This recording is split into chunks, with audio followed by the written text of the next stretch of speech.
श्यासी नगर महिला मंडल के तत्वाधान में बुधवार की शाम लड्डू गोपाल को नौका विहार करवाया गया। इस मौके पर उपस्थित महिलाओं ने भजन कीर्तन करके लड्डू गोपालों की पूजा अर्चना की तथा प्रसाद का वितरण किया।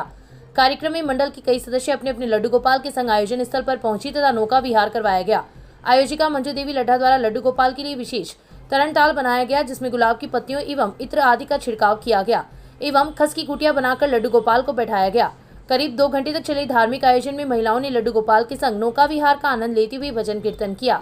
इस अवसर पर ललिता व्यास, रीता कम्मा, मंजू पीडीवाल, पायल बिवाला, कांता बियाला, सुमित्रा महेशी, विमला पिपलवा, सुशीला देवी चितलांगिया, चंदा सोनी, जयश्री जाजू, किरण, गीता पारिक, सुशीला खेमका, सुमित्रा पारिक, संध्या जोशी, कृष्णा लड्डा, नीति सोमानी, भीष्मव्रता साडा, हिमांगी सोमानी सहित काफी संख्या में महिलाएं एवं युवतियां उपस्थित थी। कार्यक्रम का संचालन एडवोकेट पूर्णिमा लड्ढा ने किया। कांग्रेस नेता राहुल गांधी का जन्मदिन गुरुवार को कांग्रेस कार्यकर्ताओं ने पौधारोपण कर मनाया। राजस्थान प्रदेश कांग्रेस कमेटी अन्य पिछड़ा वर्ग विभाग के प्रदेश अध्यक्ष हरसहाय यादव के निर्देशानुसार विभाग के प्रदेश ज्वाइंट कोऑर्डिनेटर रामवीर सिंह रायका के नेतृत्व में लोकसभा में नेता प्रतिपक्ष गांधी के जन्मदिन पर 21 पौधे लगाए गए तथा उनकी सार संभाल की जिम्मेदारी ली। इस मौके पर कांग्रेस नेता रायका ने कहा कि राहुल गांधी का संघर्ष, संकल्प व समर्पण देश के युवाओं के लिए प्रेरणा स्रोत है।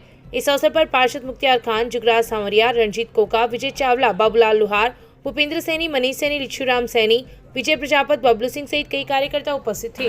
राजस्थान प्रदेश कांग्रेस कमेटी अन्य पिछड़ा वर्ग विभाग के प्रदेश अध्यक्ष हरसहाय यादव जी के निर्देशानुसार राजस्थान प्रदेश कांग्रेस कमेटी अन्य पिछड़ा वर्ग विभाग के कार्यकर्ताओं द्वारा आज पौधारोपण कर राहुल गांधी जी का जन्म दिवस मनाया गया है।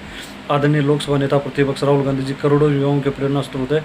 उनके द्वारा जो संघर्ष किया जा रहा है वह निसंदेह काबिल तारीफ है। हम सब कांग्रेस कार्यकर्ताओं द्वारा उनकी लंबी उम्र की कामना की गई है।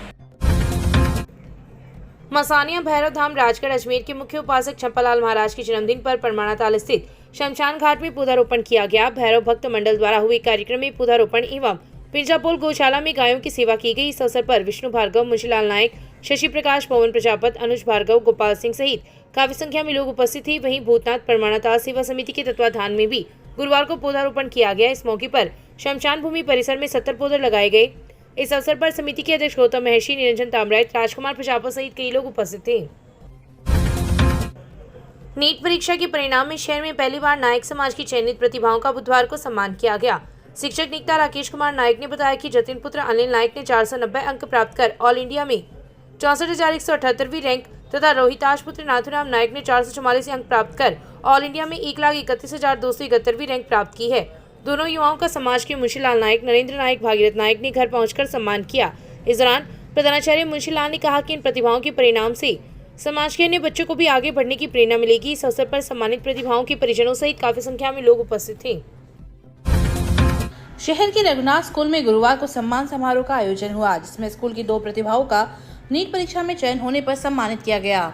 ममता कीचड़ के मुख्य आतिथ्य में हुए कार्यक्रम में हिमांशु पुत्र संजय सोनी एवं दिया पुत्री महेंद्र डूडी का सम्मान किया गया। सोनी ने 720 में से 577 अंक प्राप्त कर 3,955वीं रैंक व दिया ने 547 अंक प्राप्त कर 13,524वीं रैंक हासिल की है। इस दौरान चयनित प्रतिभाओं ने अपने अनुभव विद्यार्थियों के साथ साझा किए। व्याख्याता महेंद्र डूडी ने समय प्रबंधन एवं कड़ी मेहनत को ही सफलता का मूल मंत्र बताया। प्रधानाचार्य जीडी शुक्ला व उप प्रधानाचार्य दिनेश शर्मा ने आगंतुकों का आभार प्रकट किया। इस अवसर पर हरफूल लांबा, महेंद्र चौधरी, मनोज चोटिया, दीपक शर्मा, सुमन नैन, चेतन भाटी, प्रेम प्रकाश खेमका सहित कई शिक्षक उपस्थित थे। कार्यक्रम का संचालन अनिल सेन ने किया।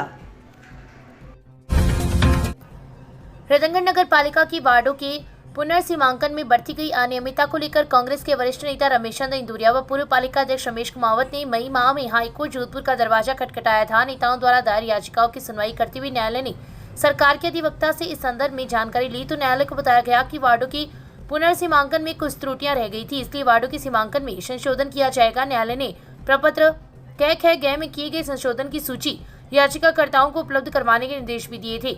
कांग्रेस के दोनों नेताओं ने न्यायालय द्वारा 11 जून को दिए गए इस निर्णय के बाद 16 जून को लिखित में संशोधित सूची उपलब्ध करवाने के लिए नगरपालिका ईओ एवं उपखंड अधिकारी के नाम पत्र भी देकर प्राप्ति संख्या अर्जित कर ली थी, लेकिन 4 दिन का समय व्यतीत हो जाने के बाद भी याचिकाकर्ताओं को प्रपत्र क में संशोधन की गई सूची उपलब्ध नहीं करवाई गई है। कांग्रेस नेता इंदौरिया ने बताया कि उन्होंने लिखित में संशोधित सूची प्राप्त करने के लिए आवेदन कर दिया है, लेकिन अभी तक संशोधित लिस्ट उपलब्ध नहीं होने के कारण तो वे नहीं देख सकते हैं कि वास्तव में संशोधन हुआ है या नहीं। सूची मिलने के बाद उसका अवलोकन कर आपत्ति पेश की जाएगी। इंदौरिया ने बताया कि वार्डों के पुनर्सीमांकन में भारी अनियमितताएं बरती गई है तथा जनसंख्या के ब्लॉकों को इधर उधर करके जो वार्डों का पुनर्सीमांकन किया गया है वह आपत्ति योग्य है।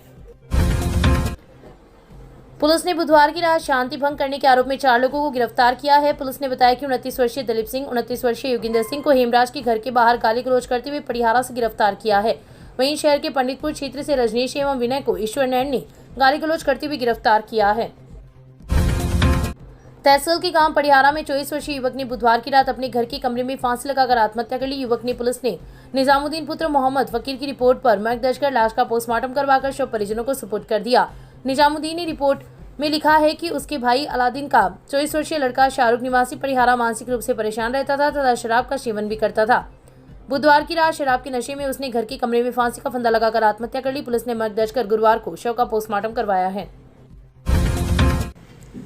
रतनगढ़ थाना क्षेत्र के एक गांव की महिला से रेप का मामला सामने आया है। आरोपी ने महिला को घर में नौकरानी बनाकर रेप किया और फिर उसकी अश्लील वीडियो और फोटो भी बना ली। इसके बाद महिला को शादी का झांसा देकर उसे बीकानेर ले गया, जहां 2 साल तक उसका देह शोषण किया। पीड़िता ने आरोपी के खिलाफ कार्रवाई को लेकर एसपी को परिवाद दिया है। पीड़ित महिला ने बताया कि 2023 में रतनगढ़ के इंडस्ट्रियल एरिया में सुपरवाइजर का काम करने वाले एक व्यक्ति ने उसे घर का कार्य करने के लिए रखा था। वह उसके घर खाना बनाने, कपड़े धोने और पोछा लगाने का काम करने लगी। वह अपने गांव से यहां आना जाना करती थी। इस पर युवक ने उसे कहा कि आने जाने में उसे परेशानी होती है, इसलिए वह उसके घर पर ही रह जाए। जब उसके घर पर रहने लगी तो उसने एक दिन जबरदस्ती उसकी इच्छा के खिलाफ रेप किया। जब महिला ने विरोध किया तो युवक ने उसे शादी का झांसा दिया। इसके बाद युवक उसे बीकानेर ले गया, जहां उसके साथ शादी करने का झांसा देकर रेप किया और उसकी अश्लील फोटो वीडियो बना ली। महिला उस पर विश्वास करती रही, लेकिन 21 अप्रैल को युवक ने उसे अपने साथ रखने से मना कर दिया और कहा कि उसकी अब सगाई हो चुकी है। आरोपी ने उसे धमकी दी कि यदि इस संबंध में पुलिस को शिकायत की तो वह उसके फोटो वीडियो वायरल कर देगा। 15 जून को महिला बीकानेर के सदर थाने में मामला दर्ज कराने के लिए गई, लेकिन यहां युवक गाड़ी लेकर कुछ लोगों के साथ पहुंच गया और उसे जान से मारने की धमकी दी। इसके बाद वह महिला बीकानेर छोड़कर अपने गांव आ गई। महिला ने चूरू एसपी ऑफिस पहुंचकर एसपी से न्याय की गुहार लगाई है।